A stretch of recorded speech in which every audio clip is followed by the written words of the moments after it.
Hello, Rick. Thank you very much. Hello, everybody. The question for me was how to tips and tricks for starting something like an urban ore.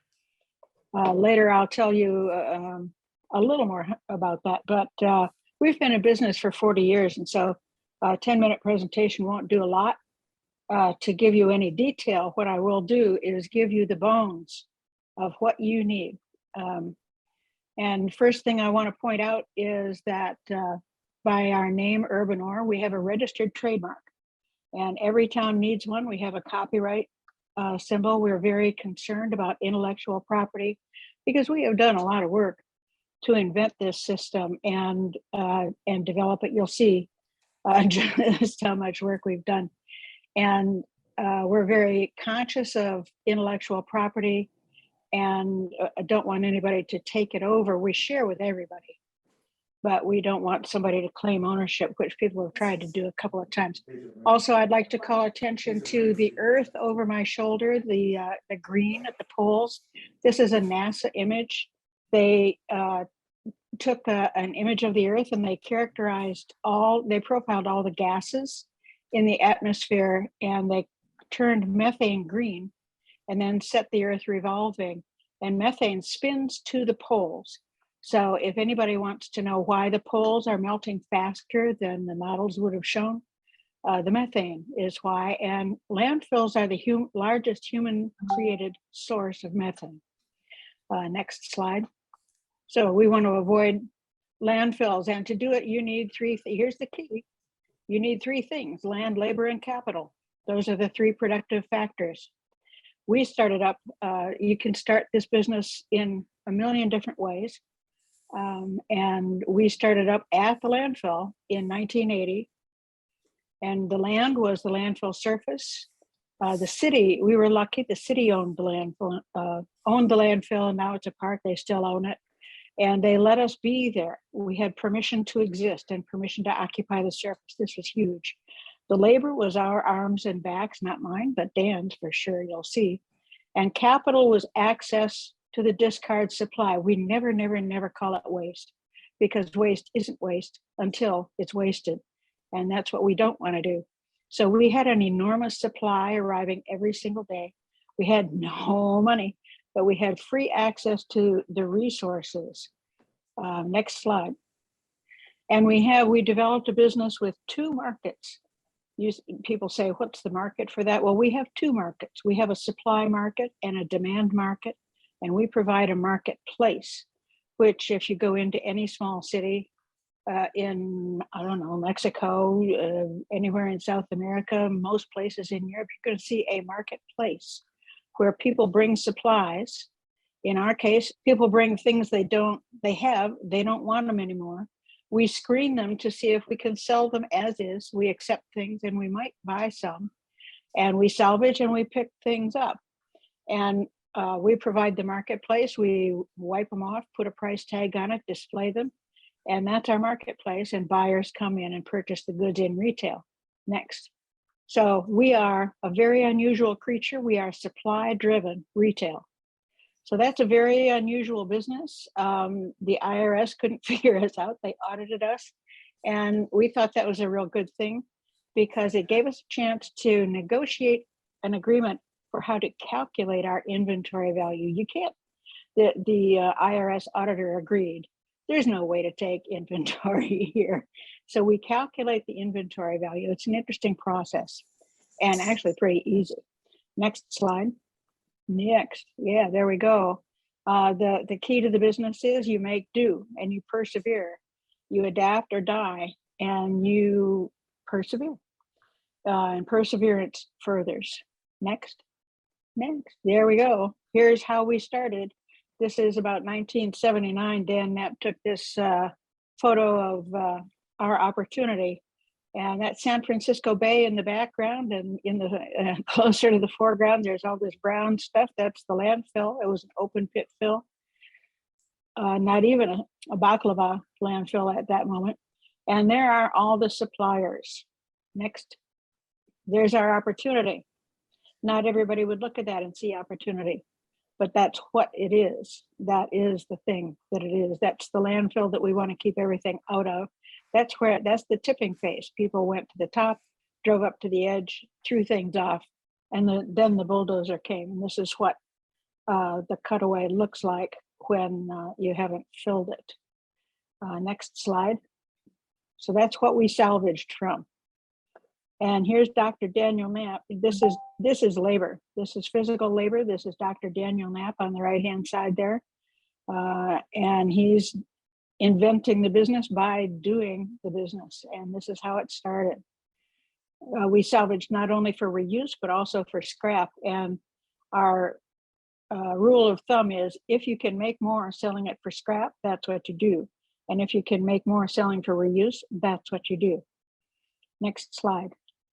So we sold, and we sold on the landfill surface. The landfill surface was pretty rough. So we put down plywood sheets that we salvaged. Everything was salvaged. Those pants that Dan was wearing, he salvaged those. So, I mean, he started with nothing. So here's plywood sheeting on the ground.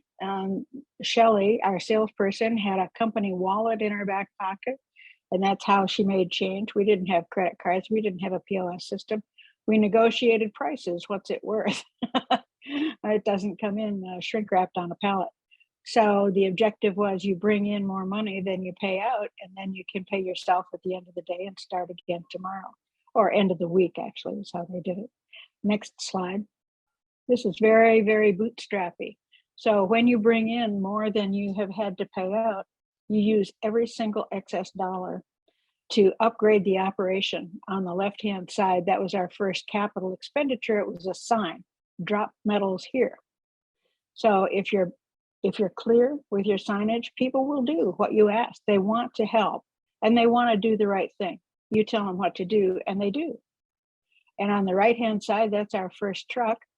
The truck might look like a beater, which it was. It was an old bread truck, but we filled it with foam. We filled the tires with foam because then it wouldn't get flats.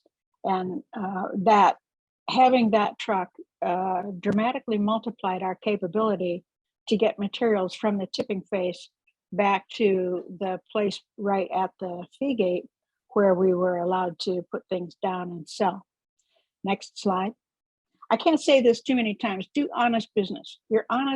Honesty in your business is the thing to do. It's the way to do. Is the way to deal.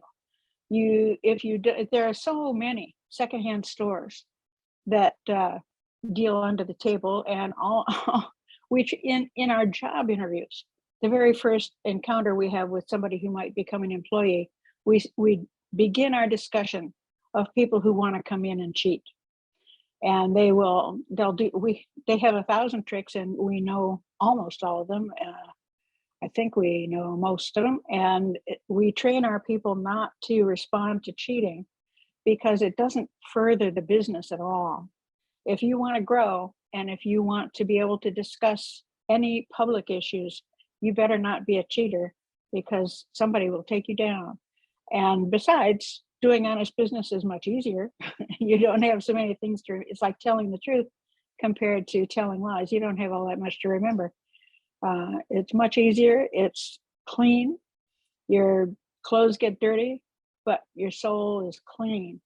And the community sees that, and they love you for it. And just treat everybody with respect, and have a good time, because the customers are fun. This is retail. And every transaction is a face-to-face handshake transaction. Well, it's an elbow bump transaction in the COVID age. Next slide. So after 40 years, it's a pretty long jump from that rough beginning till now, but it's been 40 years. We have a lot of stories in between. We have a lot of detail about how you can structure this kind of business. The basic thing is perseverance and fortitude. We have had to move the business, I forget, 4 or 5 times, something like that. And we occupy 3 acres. You don't pick up that much stuff and put it down in one day. So we've moved a bunch of times. And it's always been under duress, because you don't do it voluntarily or for fun. But now we own our property, so we're happy. We've had some, we have our ups and downs. In some of the down parts, we've been bullied, we've been sued, we've been intentionally by a regulator, by a legislator actually, intentionally driven to near bankruptcy. And the CPA said, why don't you consider the advantages of bankruptcy? And Dr. Daniel Knapp said, hell no, we won't do that. And he worked 7 days a week for a couple of years doing physical labor, 10 hours a day to prevent us from having to declare bankruptcy. And here we are, we're still standing, and the legislator has gone on to other things.